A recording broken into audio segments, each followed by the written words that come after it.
सुन ले, मैयत का वक्त आता ना, मरने के बाद मरौए के कपड़े खसोट लेती है। हाय जी माफ कर जाओ, मरने के बाद उसके कपड़े फाड़ रही है। जो गलती हो गई माफ कर दो मेरी बहन मेरी बेटी, अब तो वो मर चुका है। अब जितना चीखना चाहे चीख ले, कुछ नहीं होने वाला है। काश ये माफी तूने उसकी जिंदगी में मांग ली होती। शोहर से मरने के बाद माफी औरतें पकड़ के लाती हैं, पैर चूम ले।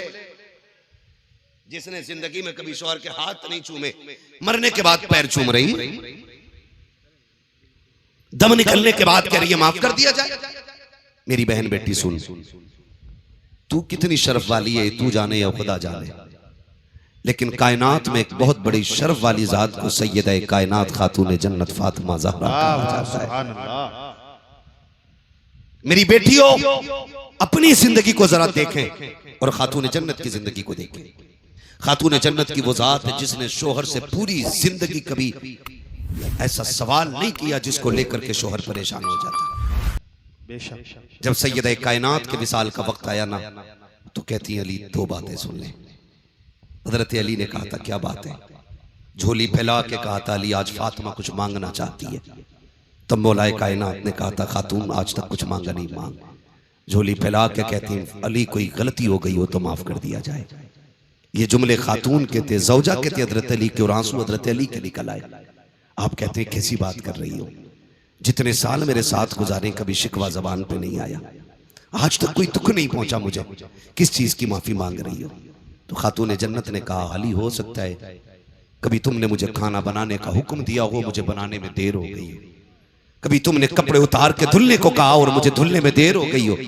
अली हो सकता है कोई काम का तुमने हुक्म दिया हो और मुझे करने में देर हो गई है, इसलिए अली आज मैं उसकी माफी चाहती हूँ।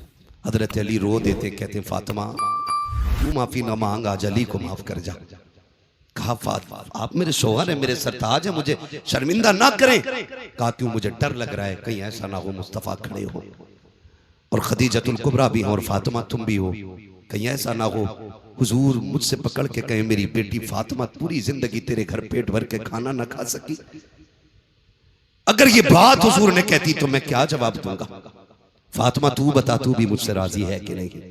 मैं अपनी बहनों बेटियों से कहना चाहूंगा, बहनों बेटियों जिंदगी 4 दिन की है, जवानी 30 साल की है, ये रंग बिरंगी जिंदगी के 30 साल है, इनको गुजरने में वक्त नहीं लगता है।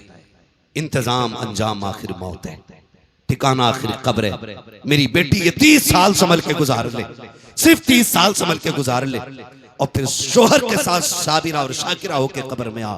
तेरी कब्र पे अजान ना भी पड़ी जाएगी, अगर तू साबिरा बन के कब्र तक आएगी तो रोशनी का इंतजाम करके जन्नतुल बकी से खातून जन्नत फातिमा ज़हरा आ जाएगी। ये हर बेटी से मेरी गुजारिश है कि अपने शोहर का एहतराम करे। हर भाई से मेरी गुजारिश है जीते जी अपने भाइयों से माफी मांग ले, वरना ऐसा ना हो कि मौत आ जाए और हमें माफी मांगने का वक्त ना मिल सके। मैं अक्सर एक बात कहता हूँ, उजाले अपनी यादों के हमारे साथ रहने दो, न जाने किस गली में जिंदगी की शाम हो जाए। अल्लाह हमें हुजूर की जिंदगी के वो रोशनी अता करे कि जिस रोशनी में हम अपनी जिंदगी को हुजूर की जिंदगी की रोशनी के मुताबिक गुजारने की कोशिश करेंगे। इंशाअल्लाह माफ करेंगे एक दूसरे को, इंशाअल्लाह इंशाअल्लाह अच्छी रखेंगे इंशाअल्लाह इंशाअल्लाह। अगर रिस्क में तंगी आएगी ब्याज लोगे नहीं, रिश्वत लोगे नहीं, हराम लोगे नहीं, अगर तंगी आ जाए मुसल्ला लेंगे मस्जिद की तरफ जाएंगे इंशाअल्लाह। और जब दुनिया सोती होगी मुसल्ले बिछाएंगे, वो झोली फैला के कहेंगे या करीम या रज़ाक तेरी चौखट पे आ गए भर दे झोली। खुदा की कसम एक बार मांगोगे अल्लाह 7 पुश्तों के रिस्क का इंतजाम फरमाया गया। आमनुदखुलू फिस्सिल्मि काफ़ा, ईमान वालों पूरे पूरे इस्लाम में दाखिल हो जाओ। अल्लाह हमारी नस्लों को मसलक के आला हजरत की रोशनी में जिंदगी गुजारने की तौफीक अता फरमाए और हमें हमारे बुजुर्गों के फयूज़ व बरक़ात से माला माल फरमाए। हम अपने मज़ारों पर इसी तरह उर्स करें कि महफिलें इनकी हों, तज़किरे मदीने वाले मुस्तफ़ा के होने चाहिए। ऐसी ही खूबसूरत महफिलें सजाएं, और जो लोग भी ऐसी महफिलों में जाते हैं जहाँ पे तमाशे हों ढोलक हों, वो रातें बर्बाद करके आते हैं, ज़िंदगी तबाह करके आते हैं। अल्लाह हमारे नौजवानों को अक्ल सलीम अता फरमाए और हमारे मज़ारों के सज्जादगान को इसी तरह की समझ और इसी तरह की सूझबूझ अता करे कि उनके मज़ारों पे दुनिया भी तमाशे नहीं, मदीने वाले के जिक्र की महफिलें सजती रहे। बस जो हुए अगलात उनको माफ़ फरमाए रब्बे कायनात। ज़िंदगी ने दिया साथ, फिर होगी मुलाकात। चमन रहा फूल खिलेंगे, ज़िंदगी रही फिर मिलेंगे। मुसाफिर हम भी, मुसाफिर हो तुम भी, किसी मोड़ पर फिर मुलाकात होगी। सारे लोग कलमा शरीफ पढ़ लीजिए, ला इलाहा, और जोर से ला